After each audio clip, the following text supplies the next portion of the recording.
पिछले एपिसोड में आपने सुना कि अपनी योजना के मुताबिक शिवा और माधव एक स्नान घर का निरीक्षण करने जाते हैं। वहां जाकर उन्हें पता चलता है कि वो स्नान घर हर तरह के अपराधियों के लिए आराम और अय्याशी करने की जगह है। पूरी जानकारी मिलने के बाद शिवा माधव को बोलता है कि वो कैसे भी करके इस स्नान घर को बेचेगा। इस योजना को सफल करने के लिए उन्हें उस स्नान घर के मालिक, जो कि एक पार्षद था, उसकी मोहर चाहिए होती है। लेकिन पार्षद के घर की सुरक्षा देखकर दोनों निराश हो जाते हैं कि तभी उनकी नजर पार्षद की बीवी पर पड़ती है। बोलो बड़े भाई, अब आगे क्या करने गए? करना क्या है? तुम इस मोहतरमा के बारे में पता करो और घर में घुसने का जुगाड़ करो। मैं तब तक स्नान घर के लिए ग्राहक ढूंढता हूं। ठीक है बड़े भाई, तुम मुर्गा फंसाओ और मैं मुर्गी को दाना डालता हूं। देख ले माधव, काम संभाल के करना। जरा सी भी गड़बड़ हुई ना तो वो मोहर हम लोगों को नहीं मिलेगी, और उसके बिना ना हम कुछ बेच पाएंगे और ना कोई खरीदने को तैयार होगा। तेरे हुनर पर सब कुछ टिका है। तूने अगर गड़बड़ की, समझ सारा खेल खत्म। क्या भाई, तू भी ना? अरे आज तक ऐसा कोई पेड़ नहीं मिला जिसका फल माधव ने तोड़ के खाना चाहा हो और वो उसे ना मिला हो। तू बस खरीदार ढूंढ बड़े भाई, अपन तो चला इश्क लड़ाने। अपनी इस योजना को अंजाम तक पहुंचाने के लिए दोनों शिवा और माधव अपने अपने काम पर निकल गए। जहां एक और शिवा स्नान घर के लिए ग्राहक ढूंढ रहा था, वहीं माधव उस हसीना के बारे में जानकारी इकट्ठी करने में लग गया था जिसका नाम था उर्वशी, और जो कि पार्षद की बीवी थी। उर्वशी का पीछा करते करते माधव आज पहुंच गया था एक पुस्तकालय के दरवाजे पर। ओहो, तो मोहतरमा को किताबों का शौक है, इसलिए वो पुस्तकालय में गई है। वैसे तो अपने को ये जगह खास पसंद नहीं है, लेकिन चलो इसी बहाने थोड़ा गाली गुलजार हो लिया जाएगा। चल रे माधव, लग जा काम पर। अब तो यही तेरी किस्मत, जहां जहां मोहतरमा वहां वहां माधव। भाईला, ये क्या? जिंदगी में पहली बार इतनी किताबें देखी है। 1 2 3 4। अरे देवा, ये तो किताबों का कारखाना लगता है। कितनी शांति है इधर। एक किताब गिरने पर ऐसा लगा जैसे कोई पहाड़ सरक गया हो। अब इनके बीच में मेरी हसीना किधर गायब हो गई? किधर गई? हाँ, हो रही। वो तो शायद ऊपर की तरफ जा रही है। चल बेटा माधव, थोड़ी रोमानियत पैदा कर आवाज में। अपने अंदर के मिर्जा गालिब को जगाने का वक्त आ गया है बॉस। अरे रे रे, ये किधर जा रही है? ना इसने किसी किताब को देखा अब तक, ना छुआ। लगता है किसी खास किताब की तलाश है। ये पक्का किसी खास किताब को ढूंढ रही है। पहले देखता हूं चुपके से, फिर जाल फेंकूंगा।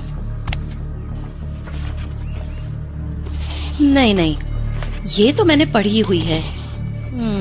ये भी आगे देखती हूँ। जरा देखूं तो कौन सी किताब देख रही थी ये? ओ हो, ये तो मस्त है भाई। ये किताबें तो लोग छुप छुप कर पढ़ते हैं, तभी वो इस तरह को आई है। अब सही है, अब अपने को पता है कि पासा किधर फेंकना है। जानती है ना, इन किताबों को किसी खास वजह से प्रतिबंधित किया गया है। जी वो मैं तो बस। घबराइए नहीं, आप अकेली नहीं है जिन्हें इन किताबों की तलाश है। कुछ और भी है रूहें इस जहान में जिनको आप जैसी ही प्यास है। जी, मैं समझी नहीं। मेरा मतलब कि आप अकेली नहीं है जिसे ऐसे साहित्य से प्यार है। आपकी तरह हम भी इन किताबों, इन कहानियों के मुरीद हैं। नहीं, ऐसा नहीं है। वो तो मैं बस ये किताब ढूंढ रही थी, तो ये दिख गई और बस यूं ही देखने लगी। वो इश्क करने आए हैं जमाने से नजरें चुराकर, वो इश्क करने आए हैं जमाने से नजरें चुराकर। मगर अब दिलदार से मुखड़ा छुपाने की वजह क्या है? आप तो शायर लगते हैं।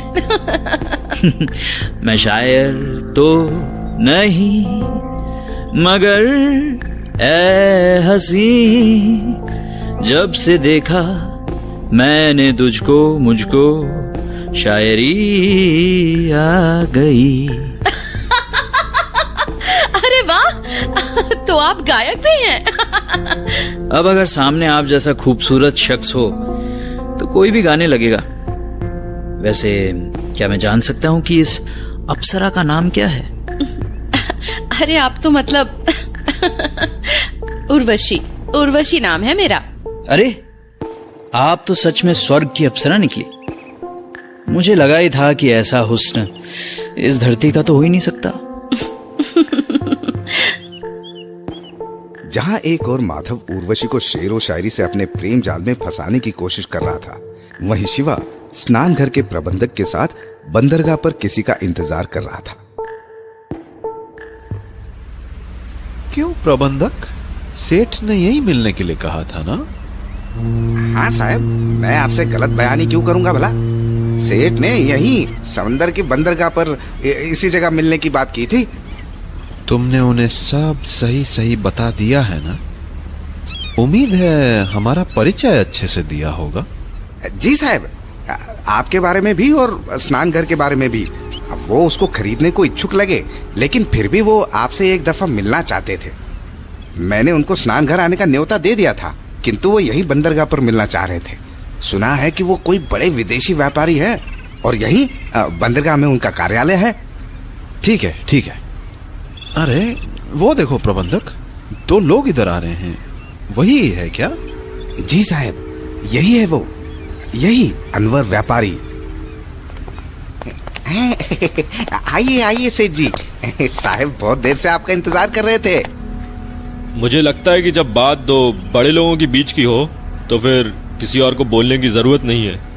और वैसे भी मैं ज्यादा बातचीत करने से परहेज करता हूँ, तो क्यों ना सीधा मुद्दे की बात की जाए।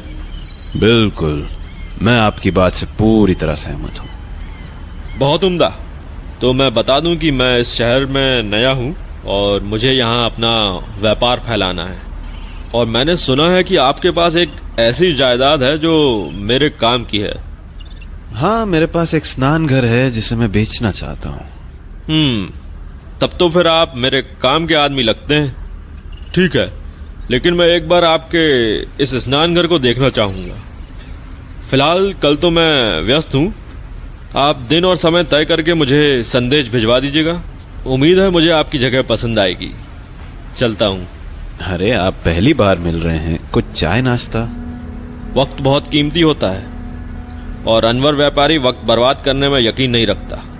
जल्दी मिलेंगे। खुदा हाफिज। आदमी खतरनाक लगता है, बहुत होशियारी से काम करना पड़ेगा। प्रबंधक, स्नान घर की व्यवस्था, साफ सफाई इत्यादि सब दुरुस्त कर लेना। यह सौदा हाथ से नहीं जाए, इसकी पूरी जिम्मेदारी तुम पर होगी। अब चलो, हमें और भी काम है।